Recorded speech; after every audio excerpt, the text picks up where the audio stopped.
sommaire de nos éditions du dimanche 6 octobre. Vous consacrez 5 pages aux conséquences de Lubrizol. Et tout d'abord, à la question des sols.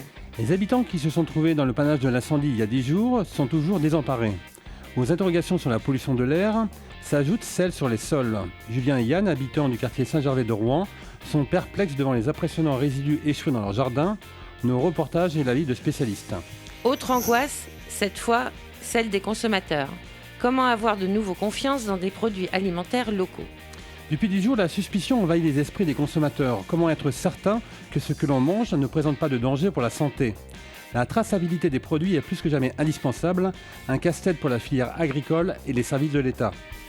Vous vous interrogez également sur le faible niveau de préparation de la population à de tels accidents.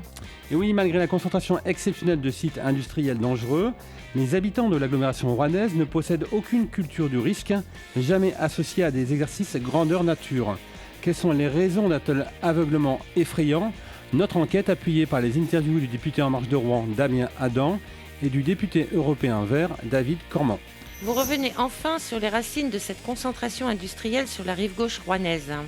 La Seine et Rouen accueillent depuis plus de 2 siècles des activités polluantes et dangereuses.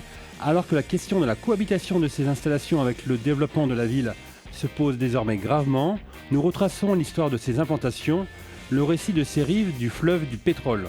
Et pour terminer, vous évoquez une autre histoire, celle de l'emblématique prison Bonne Nouvelle. Le brigadier surveillant Jean-Pierre Machin travaille dans ces murs chargés de tragédies. Il a entrepris de raconter dans un livre riche d'illustrations la vie de l'une des plus anciennes prisons françaises, ouverte en 1860. Un livre unique qu'il feuillette avec nous.